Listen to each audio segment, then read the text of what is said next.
April 1945. Berlin is burning. Adolf Hitler's empire is collapsing in flames. Soviet artillery pounds the city. American forces push deeper into Germany.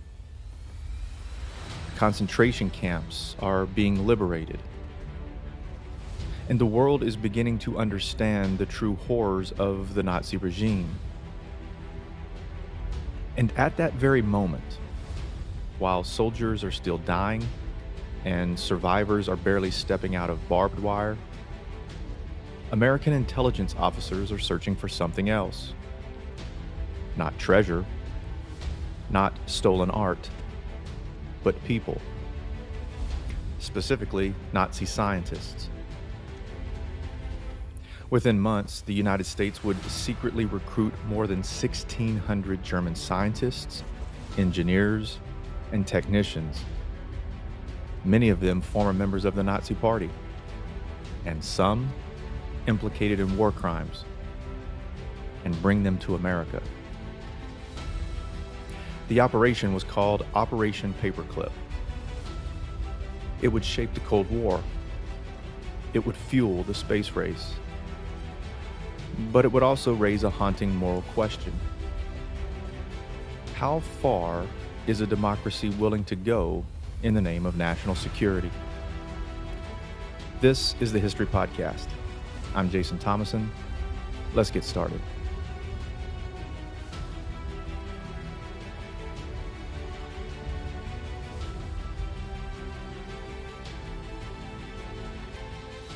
Operation Paperclip was a covert U.S. government program launched at the end of World War II to capture and employ German scientists and engineers, particularly those involved in rocket technology, aeronautics, chemical weapons, and advanced military research. To understand why this happened, we must step back into 1945, into a world terrified of what might come next, because the war was ending, but the peace was already cracking.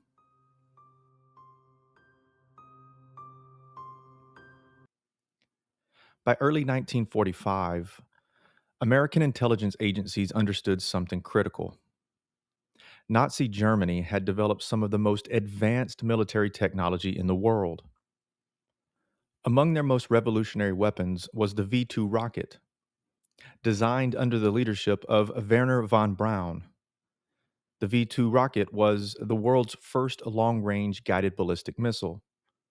It traveled faster than the speed of sound and struck cities like London and Antwerp without warning. It was terrifying, but it was also technologically brilliant. According to Michael J. Neufeld, curator of the National Air and Space Museum, the V-2 was a quantum leap in military technology. It demonstrated capabilities that no allied nation had yet achieved. And American officials realized something sobering. If the Soviets captured these scientists first, the balance of post-war power could shift dramatically. Historian Annie Jacobson writes, "The race for German scientists was as urgent as the race to Berlin." In other words, the war wasn't just ending. A new one, the Cold War, was already beginning.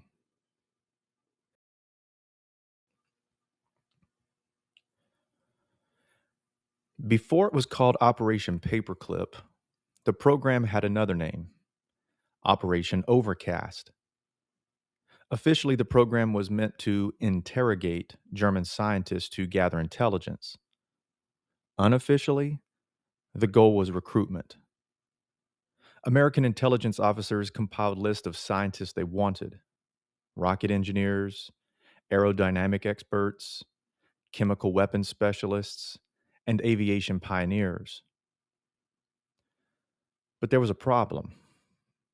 President Harry S. Truman had issued an explicit order. No ardent Nazis were to be brought to the United States. Yet many of the most valuable scientists had, at minimum, been members of the Nazi Party. Some had far deeper involvement. So, how did they get around Truman's order? Paperclips, literally. Personnel files of selected scientists were altered. Negative information was removed or softened. Nazi affiliations were minimized. Updated biographies were stapled or paperclipped over incriminating records. Thus the nickname Operation Paperclip.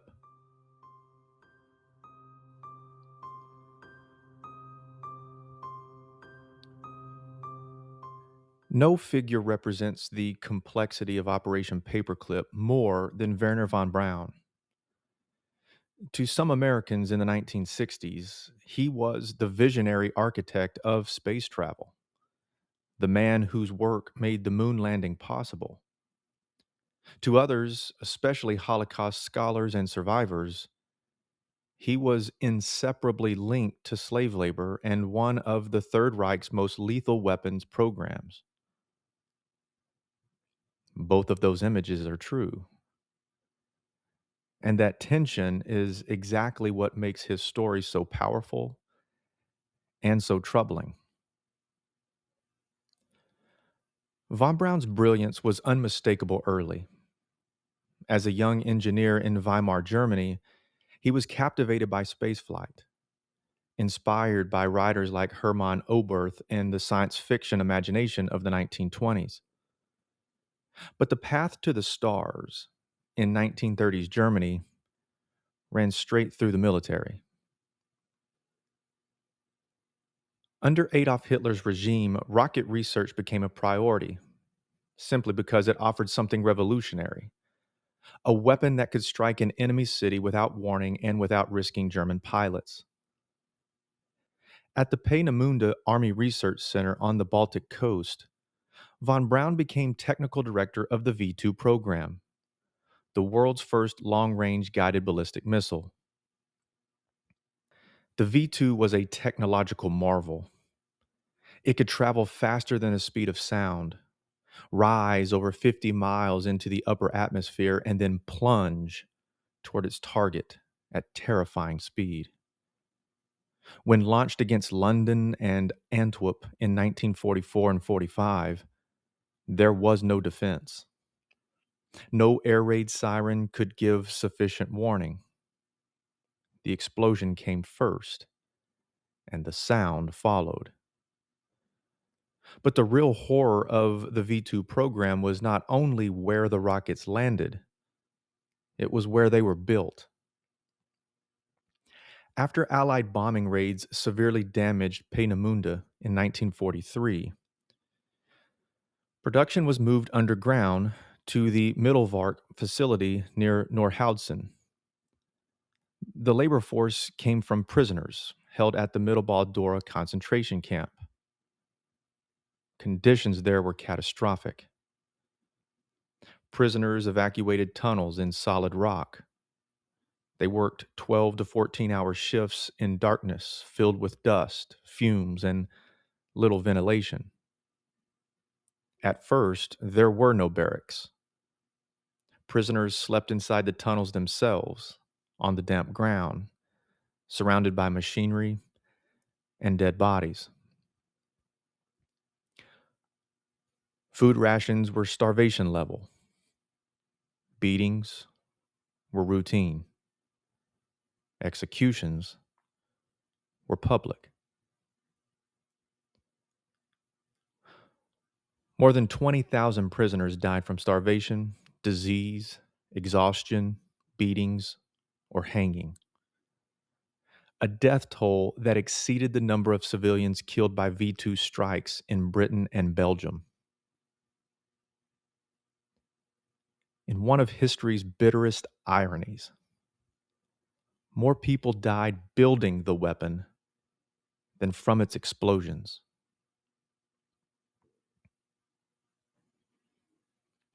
And this brings us to the most uncomfortable question.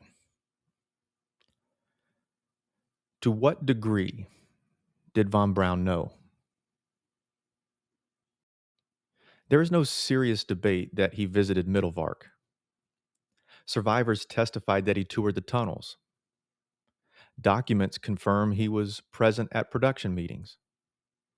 He saw emaciated prisoners. He saw the conditions. The debate centers not on awareness, but on responsibility and agency. Von Braun was a member of the Nazi Party. He also held an honorary rank in the SS. He would later claim those affiliations were largely ceremonial, required for career advancement, and that he joined reluctantly. After the war, he insisted we were interested solely in exploring space. But that statement rings hollow when placed against a timeline. The V 2 was designed explicitly as a weapon.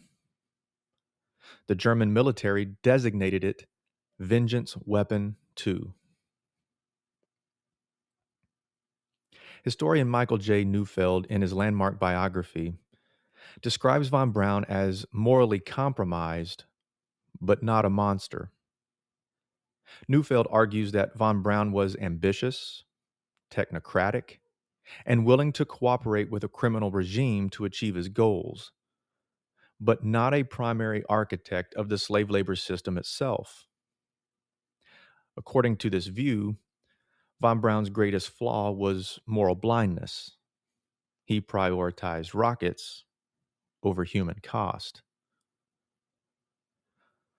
Others, well, they're less sympathetic. Historian Linda Hunt writes, to portray von Braun as merely a brilliant scientist trapped by circumstance understates his collaboration with a murderous regime. Hunt emphasizes that von Braun was not a powerless technician. He was a senior leader whose program depended on forced labor and who continued his work even as death rates soared. She challenges the post-war American narrative that separated scientific genius from political responsibility. Even more complicating is this. In 1944, the Gestapo actually arrested von Braun briefly, not for opposing Nazi atrocities, but for allegedly expressing defeatist remarks and for, and I quote, talking too much about space travel rather than weapons. He was released after intervention by military leadership who considered him indispensable.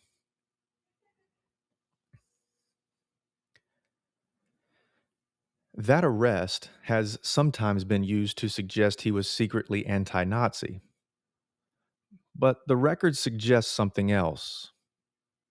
His loyalty was to rocketry first. The regime valued him because his rockets were useful. By early 1945, however, everything was collapsing. The Red Army was advancing from the east.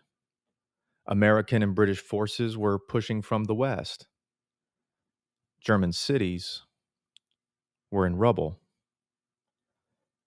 The future of the rocket team was uncertain, and in the Soviet zone, the prospects were ominous.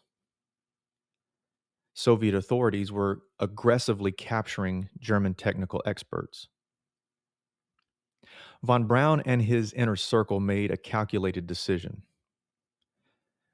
They would surrender, but not just to anyone. They would surrender specifically to American forces. In April of 1945, von Braun, recovering from a broken arm sustained in a car accident, and several top engineers fled south with technical documents hidden in a mine shaft in the Harz Mountains. They sought out the advancing U.S. Army near Bavaria. The message was clear. We have knowledge that you want. The Americans understood immediately what they meant. The V 2 represented the most advanced missile technology on Earth. And in a world that was already shifting from World War to Cold War, Rocket expertise would soon mean strategic dominance. Von Braun and his team were transferred to U.S. custody. Within months, they were relocated to Fort Bliss, Texas, under what would become known as Operation Paperclip. Their intuition had been correct. The Americans did not put von Braun on trial. They did not charge him with war crimes. Instead, they built him a laboratory. And in doing so, the United States made one of the most consequential moral trade offs of the 20th century, accepting morally compromised scientists in exchange for technological supremacy. The road from Mittelvark's tunnels ran improbably to the moon, but it began in darkness.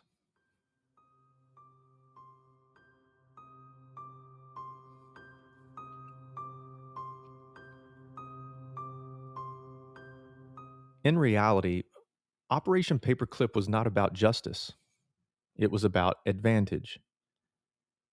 As historian Clarence Lasby bluntly wrote, the United States chose national interest over moral outrage.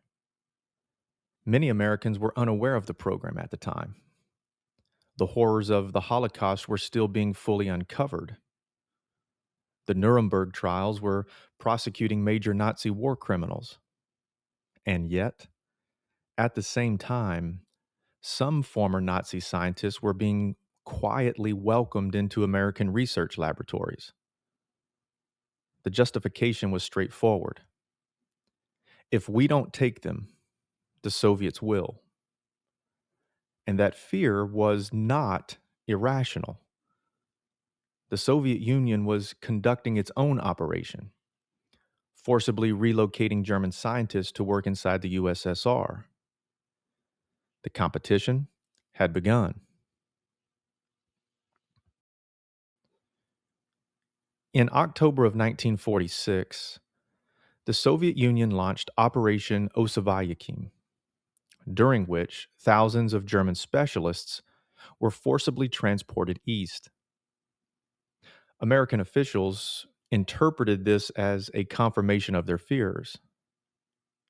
The wartime alliance between the United States and the Soviet Union had disintegrated rapidly after 1945. Disputes over Eastern Europe, Germany's future, and political ideology created mounting tension. Now, the Cold War had not yet become official, but it was unmistakable. Bringing German scientists to America was viewed as an early defensive move. According to Jacobson, in the emerging Cold War, rocket scientists were worth their weight in uranium.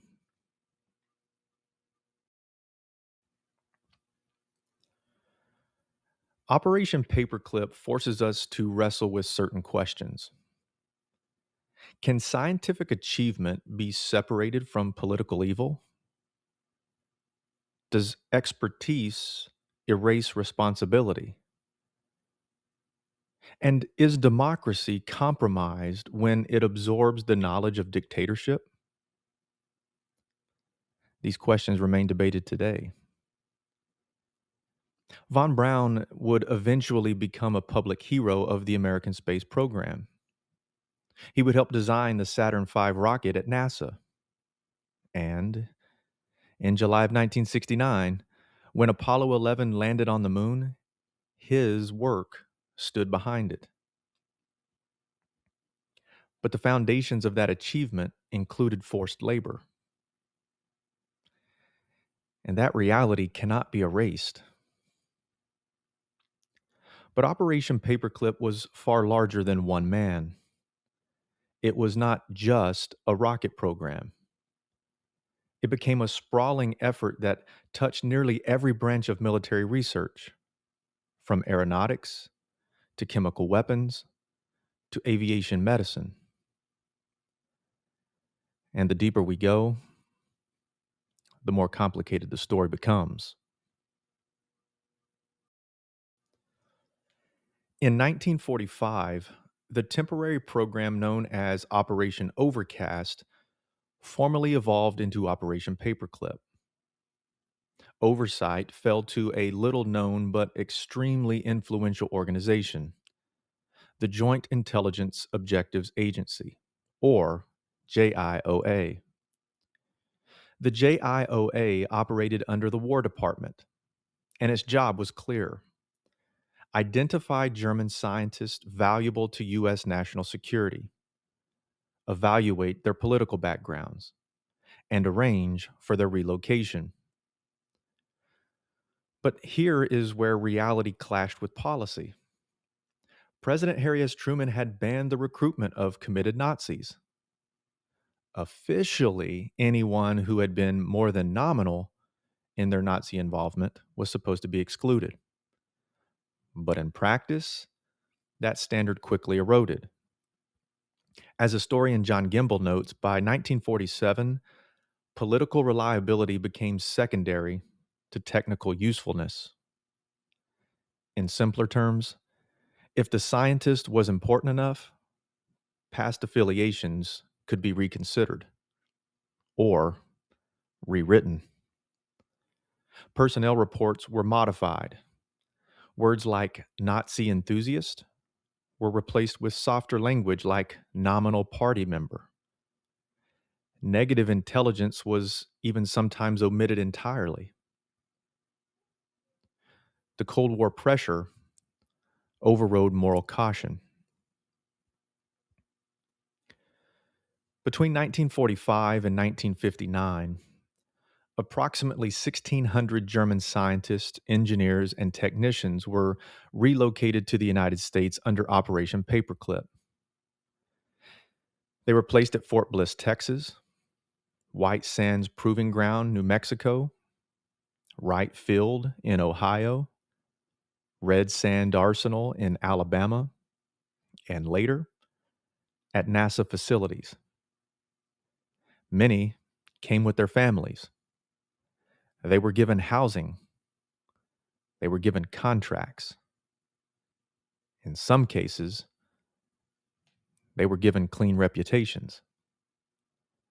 And the American public largely did not know.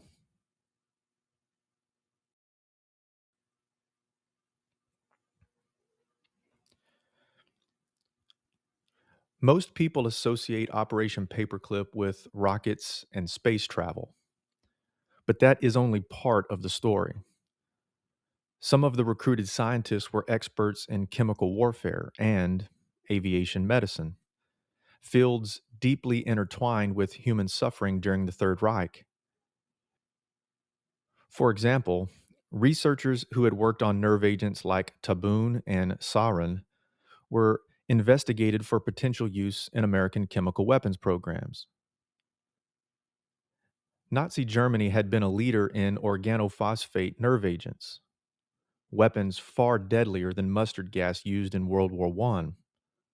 And while the Nazis never deployed these nerve agents in combat, they had produced significant quantities. American military planners feared that the Soviet Union might obtain this research. Again, the logic was strategic. Better to have the expertise than let it fall into the hands of the enemy. But this is where the ethical stakes become even more serious. During World War II, Nazi doctors conducted brutal experiments on concentration camp prisoners, including hypothermia testing, high altitude chamber experiments, and disease exposure. One infamous physician associated with high altitude experiments was Hubertus Struckhold. Struckhold became known in the United States as the father of space medicine. He later worked for the U.S. Air Force and helped lay the groundwork for human spaceflight research. However, scholars have debated his connection to wartime human experimentation.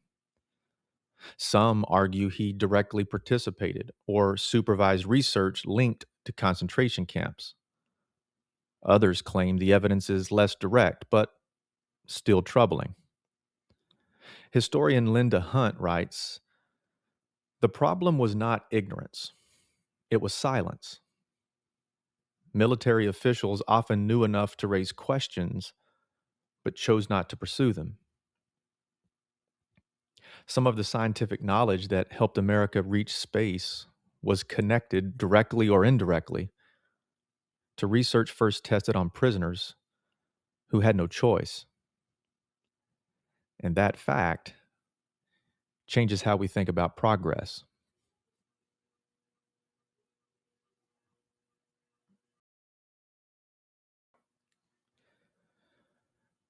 American officials defended Operation Paperclip on several grounds.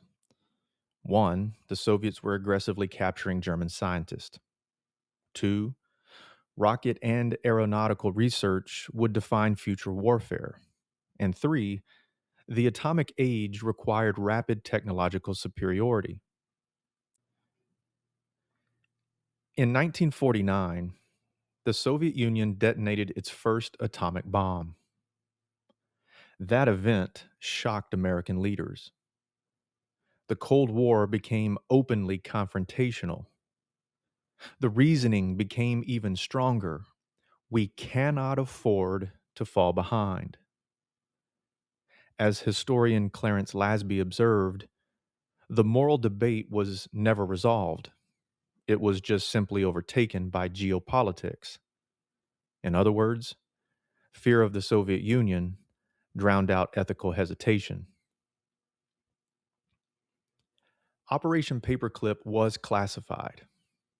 Newspaper articles in the late 1940s referred vaguely to German scientists assisting American research, but details about their Nazi pasts were minimized.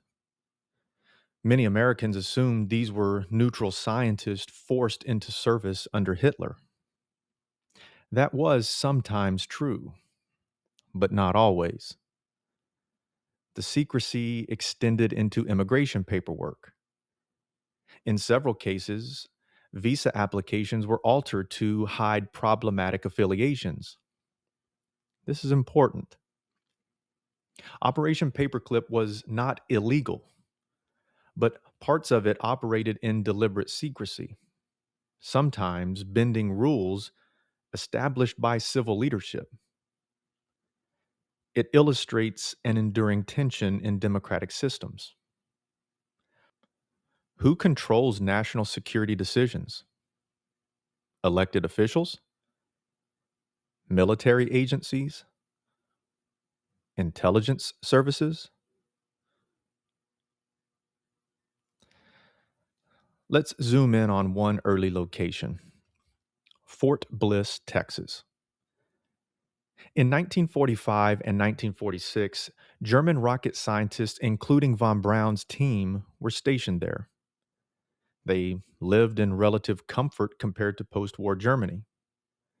They tested captured V 2 rockets at White Sands Proving Ground in New Mexico.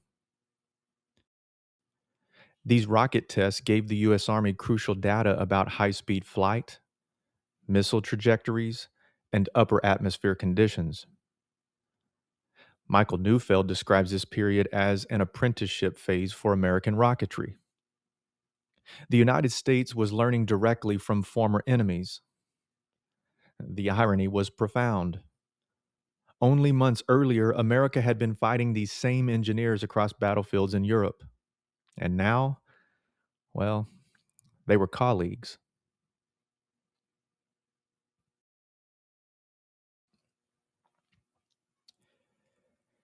If Operation Paperclip has a central character arc, it is the transformation of Wernher von Braun.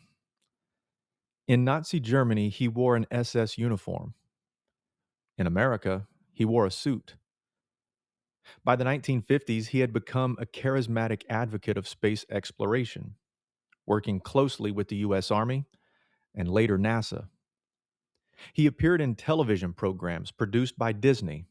Yes, Disney. In 1955, he collaborated with Walt Disney to create educational programs explaining space travel to the American public. He was now presented not as a former Nazi engineer, but as a visionary scientist. For many Americans, he became a symbol of innovation. But critics argue that this public image relied on selective memory. Neufeld describes von Braun as a man who adapted skillfully to new political environments. That sentence is packed with a lot of meaning. Adaptation helped him survive two regimes, Nazi Germany and Cold War America. Operation Paperclip raises a larger philosophical issue. Is knowledge neutral?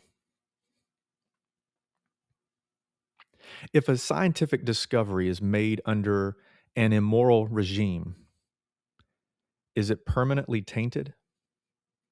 Or can it be repurposed for good? The Saturn V rocket, the machine that carried Apollo astronauts to the moon, was built under von Braun's leadership. On July 20, 1969, when astronauts Neil Armstrong and Buzz Aldrin stepped onto the lunar surface, it was the culmination of decades of research, including research that began in Nazi Germany. Some see this as redemption. Others see it as unresolved moral debt.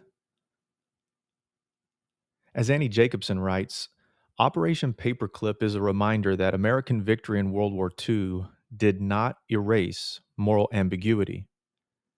It merely relocated it.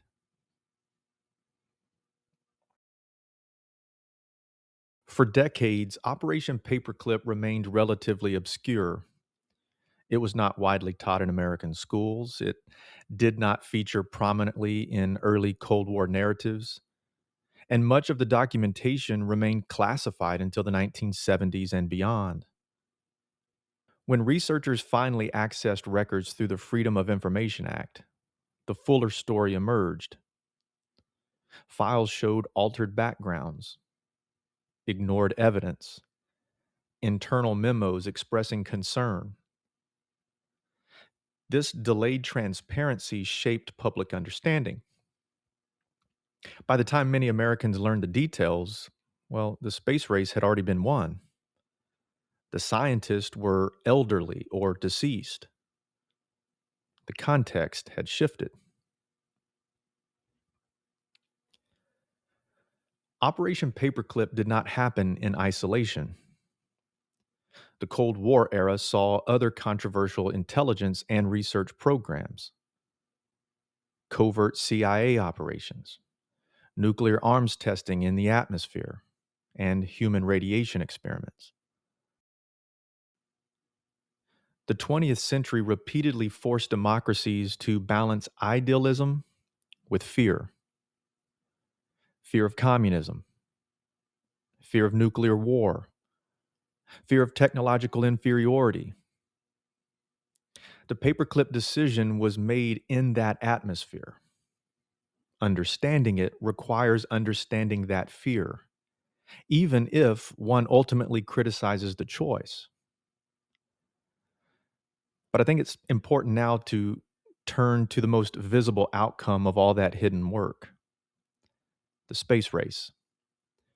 Because Operation Paperclip did not just remain confined to secret military laboratories, it eventually became front page history.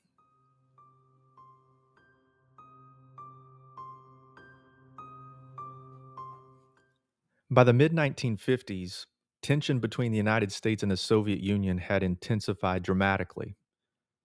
The Berlin crisis, the Korean War, nuclear stockpiles growing on both sides. The Cold War was no longer subtle. Then on October 4th, 1957, the Soviet Union launched Sputnik 1 into orbit. For the first time in human history, an artificial satellite circled the Earth. It was small, about the size of a beach ball, but its psychological impact was massive. Americans were stunned. If the Soviets could launch a satellite into space, They could launch a nuclear warhead across continents. The missile gap became a political fear. Suddenly, rockets were no longer experimental curiosities. They were national survival tools. In response to Sputnik, President Dwight D. Eisenhower and Congress created the National Aeronautics and Space Administration, NASA, in 1958. The United States needed a coordinated, civilian led space program, but NASA did not start from scratch.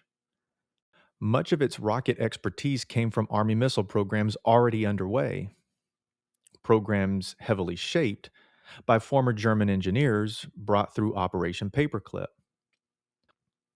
At Redstone Arsenal in Huntsville, Alabama, von Braun and his team had been developing ballistic missile technology. These early missiles, Redstone, Jupiter, and others, became the foundational stepping stones towards space launch vehicles. Historian Michael Neufeld notes the American space program grew directly out of military missile development, and that development owed much to the German specialists. Put simply, Operation Paperclip helped create NASA's technological backbone. By the late 1950s, Wernher von Braun was no longer working quietly in desert testing grounds. He became one of the most visible scientists in the country. He appeared on television. He gave interviews. He testified before Congress. In collaboration with Walt Disney, he helped produce educational specials about space exploration, explaining orbital mechanics to millions of Americans in simple language. To many families watching at home, von Braun looked like the face of optimistic modern science. But behind the public image lay a complicated history. Linda Hunt observed, in America, von Braun recast himself as a visionary of peaceful exploration, leaving the darker chapters largely unexamined in public memory. America embraced the future he promised and largely avoided asking about his past.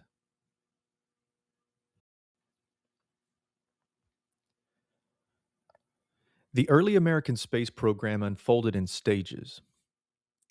Project Mercury put the first Americans into orbit. Project Gemini mastered spacewalking and orbital maneuvering. And then came the Apollo program, the bold mission to land a man on the moon. President John F. Kennedy famously declared in 1961 that the United States would send a man to the moon and return him safely to Earth before the decade was out. That promise required extraordinary engineering. The key was a rocket powerful enough to escape Earth's gravity. That rocket became the Saturn V. The Saturn V remains one of the most powerful machines ever built. It stood 363 feet tall. It generated 7.6 million pounds of thrust at liftoff. And it was designed under the leadership of von Braun at NASA's Marshall Space Flight Center in Huntsville. The technological lineage traced directly back to the V 2 rocket program in Germany. Not identical, of course. The Saturn V was far more advanced, but the foundational understanding of large liquid fuel rockets began there. Neufeld writes, the intellectual continuity at Peenemünde to Huntsville is unmistakable. Remember, Peenemünde was the German research facility where V 2 rockets were first developed. Huntsville was its American successor. Two continents, two political systems, one technological trajectory.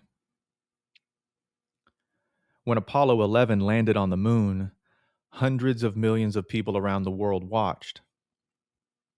Neil Armstrong stepped onto the lunar surface and declared, "That's one small step for man, one giant leap for mankind." In that moment, the United States achieved a symbolic victory in the Cold War. The message was clear: American democracy had reached the moon.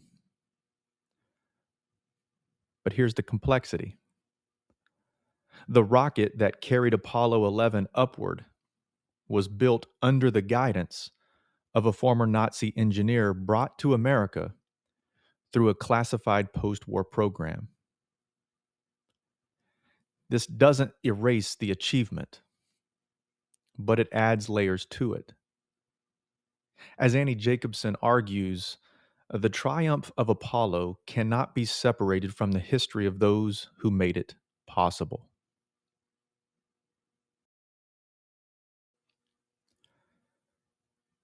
So, how should we view von Braun today? Scholars remain divided.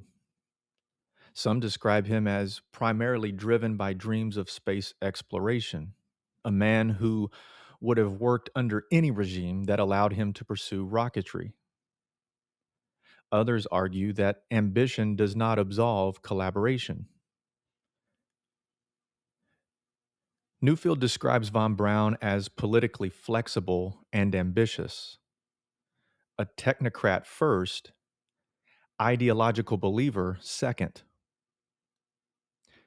That description is pretty significant. It suggests that scientific ambition sometimes operates independently of political morality. But the question is, does that independence excuse silence in the face of injustice? That debate continues. For much of the Cold War, the dominant American memory of the space program was celebratory. Textbooks emphasized innovation, television specials emphasized heroism. The darker aspects of Operation Paperclip were not widely discussed. Only later, as historians gained access to declassified documents, did the fuller picture gain public attention. Today, museums and institutions increasingly acknowledge the ethical complexities. The U.S. Space and Rocket Center in Huntsville include discussions of von Braun's Nazi past, something that would have been rare in earlier decades. Public memory evolves. History expands. Operation Paperclip influenced more than space exploration. It contributed to missile defense systems, Cold War deterrence strategies, aerospace engineering, military aviation, and biomedical research related to high altitude flight. In short, it accelerated American technological growth during the Cold War. The United States did not achieve dominance solely because of German scientists. American engineers, mathematicians, and astronauts were essential, but the German specialists provided a fast track, a shortcut built from previous research. But acceleration often carries cost. The recruitment of former Nazis created tension with war crime prosecutions. It complicated America's self image as a defender of justice, and it set a precedent. Under severe geopolitical pressure, ethical lines can blur. Clarence Lasby captured this tension very clearly when he wrote, "Paperclip was not an aberration, but a reflection of the Cold War mindset, a belief that survival justified compromise." Think of it this way. Imagine knowing someone cheated in the past, maybe even seriously hurt others, but then deciding to team up with them because they could help you win a championship. Does winning change what they did, or does it simply add a shadow to the trophy? It is also very important to note that not every scientist brought through Paperclip had deep Nazi involvement. Some were indeed nominal party members in the dictatorship, where refusal could end careers or worse. The moral spectrum was wide. Operation Paperclip lumped them together for strategic purposes, and that makes broad moral judgments very difficult. History rarely offers simple heroes and villains. It offers context, and context complicates everything.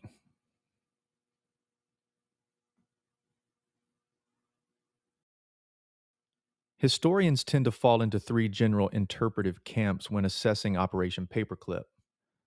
The first camp is what we would call strategic realists. This group argues that Operation Paperclip was necessary. It was necessary because it was the Cold War, and these are the realities of the Cold War. In this view, the United States faced an existential ideological and military threat from the Soviet Union. Failing to secure advanced German scientific knowledge would have risked American security. Historian John Gimble characterizes the program as a pragmatic decision made in extraordinary circumstances. From this perspective, the world of 1945 through 1950 was not stable or forgiving. It was nuclear. It was polarized. It was dangerous. Under those conditions, moral purity was a luxury few policymakers believed they possessed. The second camp is what we would call moral critics. These historians argue that Operation Paperclip compromised American values and weakened the moral authority established at the Nuremberg trials. At the same moment that leading Nazis were prosecuted for war crimes, some lesser but still complicated figures were quietly entering the United States. Historian Linda Hunt is among those strongest critics. She writes, "The United States could not simultaneously condemn Nazi crimes in courtrooms while quietly absorbing their beneficiaries into its military system." This critique focuses not only on von Braun, but also on scientists involved in chemical weapons research and aviation medicine connected to brutal wartime experimentation. Critics that belong to this camp argue that Paperclip represents hypocrisy, an example of selective justice shaped by power. A third group attempts a middle ground. We call them contextual balancers. Historians like Michael Neufeld argue that while the program involved ethical compromise, it must be evaluated within the reality of early Cold War competition. In this framing, yes, there were moral compromises. Yes, some affiliations were concealed, but not all participants were war criminals, and geopolitical pressure was intense. This approach neither celebrates nor condemns absolutely. It contextualizes. This is important. Historians rarely agree completely. Instead, they weigh evidence, interpret documents, and debate motivations. History is less like a courtroom verdict and more like an ongoing conversation. Operation Paperclip also raises a critical constitutional issue. What happens when national security priorities clash with democratic transparency? President Harry S. Truman had explicitly barred the immigration of committed Nazis, yet internal review processes softened or revised certain personnel files. Does that mean Truman was deliberately misled? The evidence suggests that bureaucratic layers sometimes shielded the full extent of political histories from civilian scrutiny. This illustrates a broader Cold War phenomenon. Military and intelligence agencies operated with expanding autonomy under classified authority.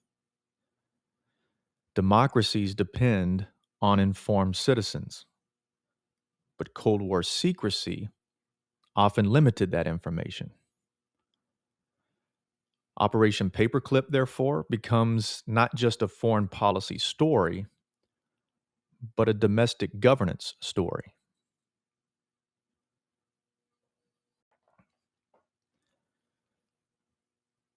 One of the most enduring intellectual questions Paperclip forces us to confront is this: is science neutral? Many scientists argue that knowledge itself is neither good nor evil.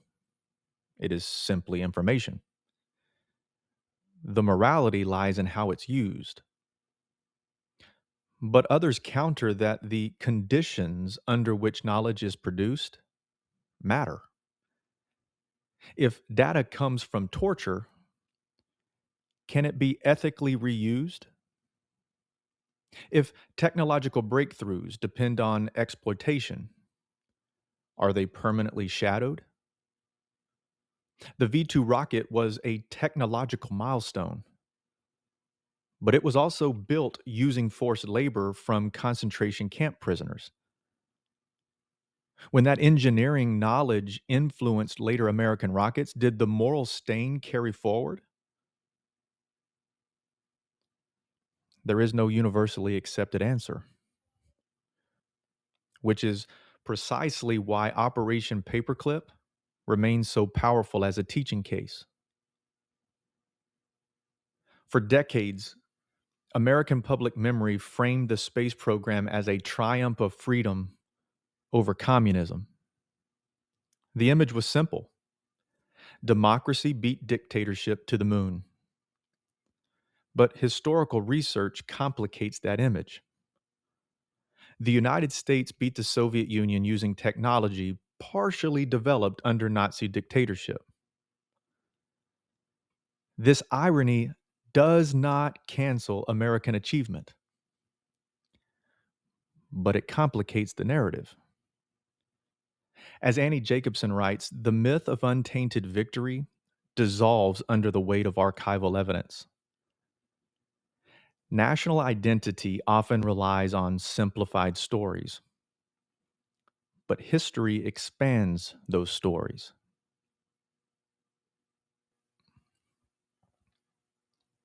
If Operation Paperclip had not occurred, would the Soviet Union have advanced faster? Would the space race have unfolded differently?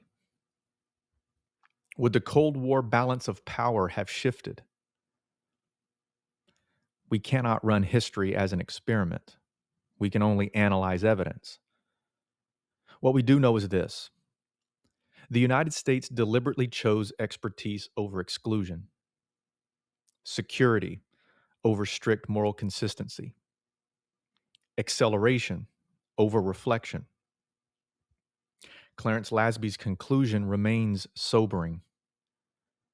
Paperclip reveals the uneasy marriage between idealism and power.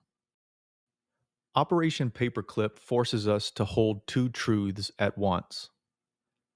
The United States achieved extraordinary scientific advancement during the Cold War, and it did so, in part, by recruiting individuals whose pasts were deeply entangled with one of history's most brutal regimes. That does not make America equivalent to Nazi Germany, but it does remind us that victory in war does not eliminate ethical ambiguity. History rarely gives us clean endings. Instead, it gives us complicated inheritances. The moon landing stands as one of humanity's greatest achievements. But beneath Saturn V's rockets roar echoes of a quieter question: how should democracies act when survival and morality collide? That question remains relevant today. This has been the History Podcast. I'm Jason Thomason.